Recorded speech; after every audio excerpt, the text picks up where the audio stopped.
Hi, welcome to Virtual Back to School Night. I'm Miss Viniero, your child's pre-calc teacher for this year.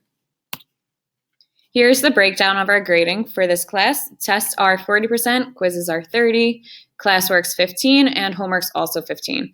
So this year we are not having benchmarks, so we had to find other places to incorporate that 15%. So we now have classwork. Classwork is extremely important this year with everything going on with the hybrid. Sometimes students are at home, sometimes they're in class, and sometimes students are never in class. So I want to hold students accountable for the class time that we have.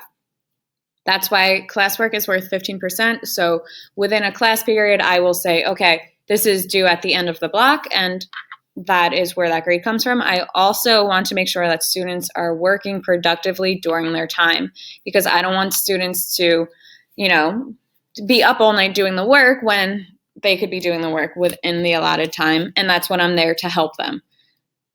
So the topics covered this year, the first thing is trigonometry. That's what we're learning right now, and that's everything to do with the unit circle. So that's like the sine, cosine, tangent, all those functions.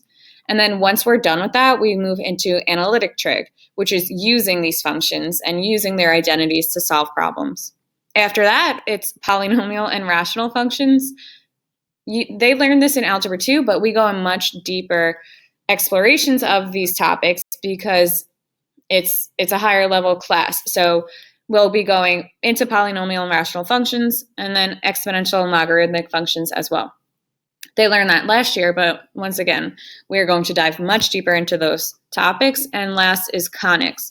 Conics, you don't touch upon in Algebra 2. That's graphing more intense graphs. So up until now, they graphed linear functions, exponential, and a parabola. Now we're going to be graphing ellipses, hyperbolas, and so on. So the way this year is set up is that students walk into class or walk from their bedroom into their kitchen and open their Chromebooks, and they complete a do now. The do now is usually a question from maybe the last night's homework, the previous lesson, or SAT questions. Then they join our Zoom session. So the Zoom session is great because I share, like what I'm doing right now, I share my screen, but when I'm teaching, I share my screen and the students at home can see my screen as I'm writing on the smartboard. So the students in class and at home are seeing the exact same lesson. They're hearing the same lesson in real time. So as I'm solving an equation on the board, it's solving on the students' Chromebooks. And I think it's excellent. So everyone's getting the same education.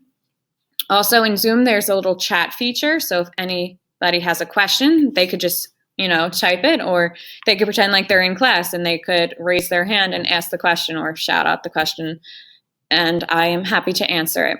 So it's a normal day from there on out. I teach, there's less group work, but I still try to make students collaborate through Google Docs or Quizlet Live, which is where it pairs students up with partners. They could be in class or at home, and they work together to solve a problem. Google Classroom is where I organize all of my information. So if your child is ever absent, they could see what they missed that day right on Classroom. Also, all the due dates are always updated. So if they're ever confused, especially with the block scheduling, because sometimes I won't see a class for 3 days, and it's really important to stay on top of their work, especially during these times, because seeing in class, not in class, it could get confusing, but my Google Classroom always has all of the assignments listed.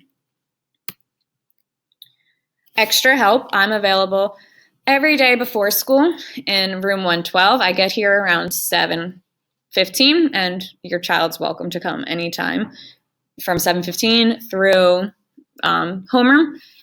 But those students that are completely virtual, even those students that are not completely virtual, I'm available for extra help through Zoom from 1:17 to 2:32 every day.